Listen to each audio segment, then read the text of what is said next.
महाराज जी के चरणों में कोटि कोटि प्रणाम।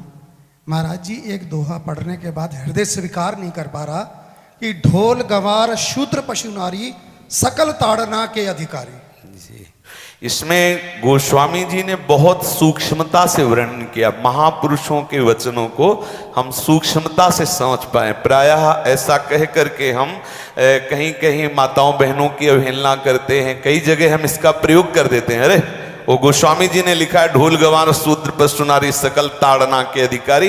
अब इसकी व्याख्या सूक्ष्मता से सुने और विचार पूर्वक। शास्त्रीय प्रमाण के अनुसार ढोल है ना, ढोल को ताड़ना चाहिए।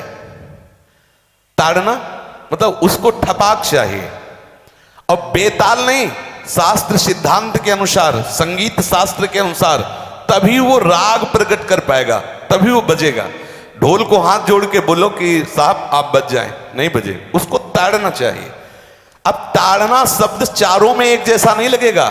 शब्द एक ही है ताड़ना, लेकिन ताड़ना के अर्थ अलग अलग हैं। जैसे कनक है, एक ही शब्द है कनक, लेकिन कनक कनक ते 100 गुनी मादकता अधिकाय वा खाए बोराए जग या पाए बोराए। बोले कनक ही शब्द है। जैसे ताड़ना शब्द का हम प्रयोग केवल वही समझे कि ताड़ना देना ही नहीं, उसका अर्थ अलग अलग है। जैसे कनक शब्द है, कनक को सोना भी कहते हैं और कनक को धतूरा भी कहते हैं। कनक को धतूरा भी कहते हैं। एक कनक है जिसके खाने से बावरा हो जाएगा और एक कनक है जिसके पाने से बावरा हो जाएगा। कनक शब्द एक ही है, लेकिन दोनों का अर्थ अलग अलग हो गया। ऐसे ही ढोल में ताड़न का तात्पर्य है उसको पीटना, लेकिन वो शास्त्रीय संगीत के आधार पर उसको ताल देना। ताल देने से ही वो राग प्रकट करता है, आनंद की उमगन करता है, ना कि प्रार्थना करने से। समझ रहे हैं? अच्छा, गंवार, गंवार कहते हैं विवेकहीन पुरुष को। विवेकहीन पुरुष को कोई कार्य दे दो और उस पर दृष्टि न रखो तो कार्य नष्ट हो जाएगा। वहां ताड़ने का तात्पर्य उसको पीटना नहीं है। उस अविवेकी गंवार पर दृष्टि रखो। जो आपने कार्य सौंपा है, जो भी कार्य उसका है, उस अविवेकी पर दृष्टि रखना ताड़ना हुआ। उस पर दृष्टि रखो, क्योंकि वो अविवेकी है, गंवार है, वो कार्य प्रणाली ठीक जानता नहीं। आप जहां त्रुटि होता संभाल लेना तो वो संभल जाए, क्योंकि वो गंवार है। और शूद्र, शूद्र का तात्पर्य होता है शूद्र। वैसे जो वर्ण व्यवस्था में शूद्र का प्रादुर्भाव सबसे श्रेष्ठ जगह से प्रादुर्भाव है।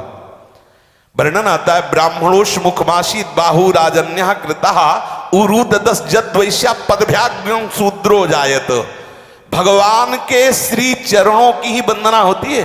प्रायः आपने देखा सबके श्री चरणों की, और शूद्रों का प्रादुर्भाव श्री चरणों से हुआ है।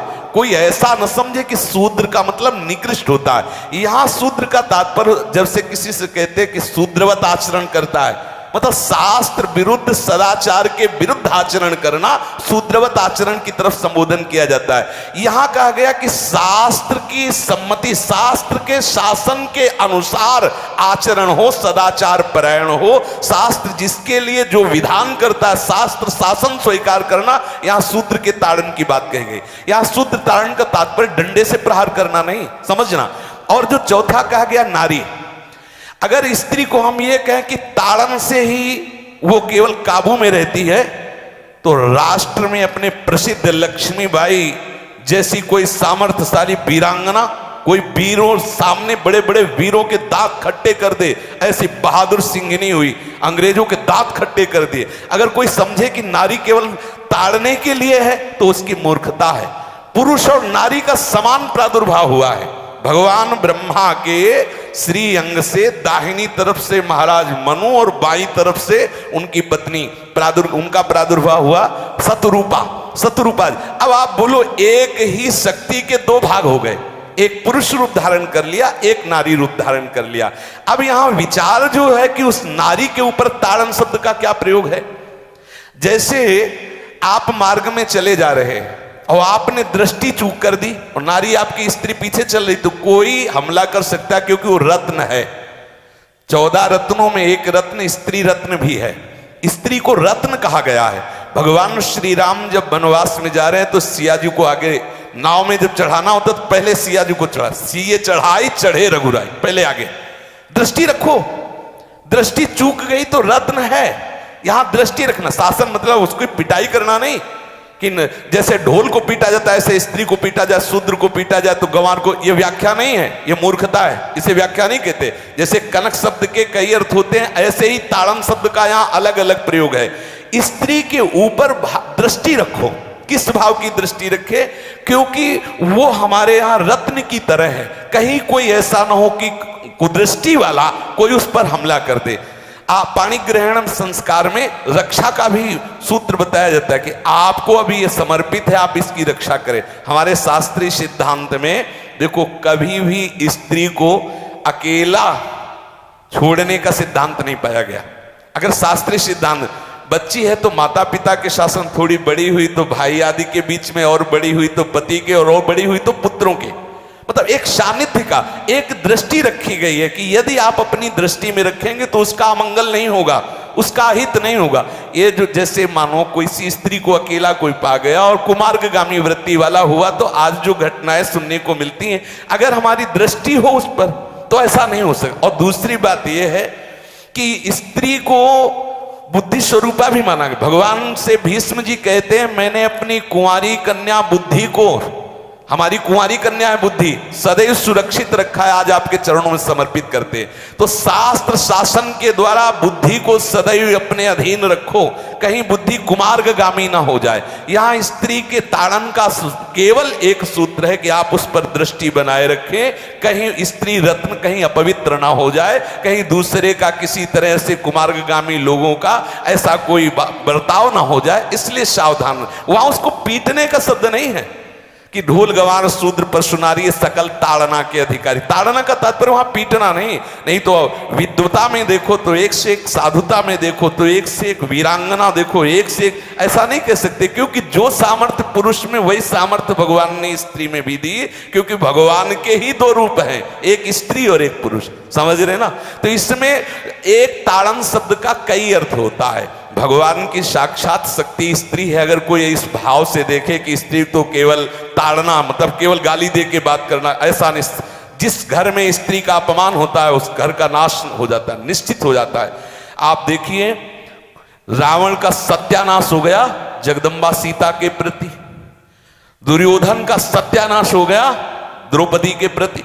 जहां स्त्री का अपमान हो जाए, अगर कोई ये समझे कि स्त्री केवल मतलब जैसा हम चाहें वैसा व्यवहार करें, तो अगर नाश ना हो जाए तो हमें बता देना, क्योंकि भगवान की वो शक्ति है। अगर उसे तुम सोचो कि हम ताड़न करें, जैसे ढोल को ताड़न करें ऐसे ताड़न करें, तो तुम्हारा नाश हो जाएगा। बिल्कुल सच्ची बात समझ लीजिए। केवल वहां दृष्टि रखने की बात कही गई है, आपका अधिकार है, आप उसकी सुरक्षा व्यवस्था में रहें।